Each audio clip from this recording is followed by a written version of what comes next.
Hi, I'm Tom Mayenknecht, host of The Sport Market. Timing is a big deal in the business of life, and it's certainly big in the business of sport.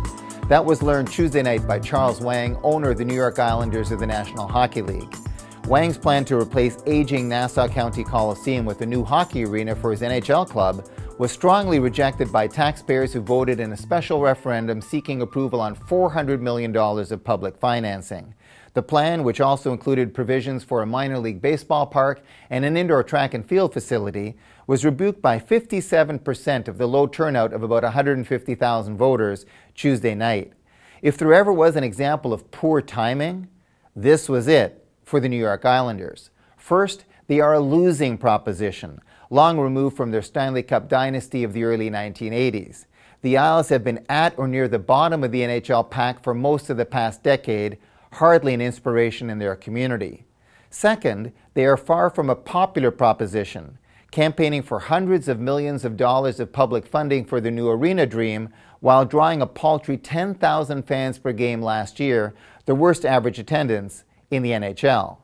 Third, and most important, especially during these troubled economic times, the Islanders went to the voters the same week that the American federal government took the country to the brink of another financial crisis, this time the debt ceiling deadline that was the same day in Washington, D.C.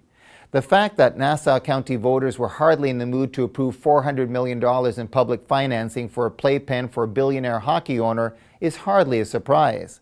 What is a surprise is that Wang didn't understand the need for him to propose a more palatable financing option, namely one in which he put significant skin into the game in some form of public-private partnership, if not outright private financing.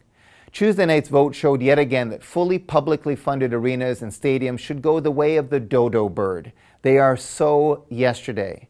That applies as much to Wang's defeated proposal to replace 39-year-old Nassau Coliseum on Long Island as much as it does to the same old plan for a new NHL arena in Quebec City and a $500 million worth of stadium renovations for a 28-year-old BC Place in Vancouver. They are not only examples of bad timing in the U.S., but mediocre politics and bad public policy on either side of the border.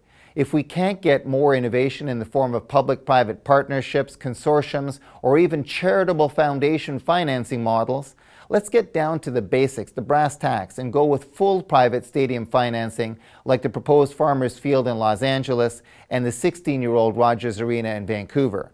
Those are the models that make sense. Those are the models that prove a team and ownership group can give as good as they can get.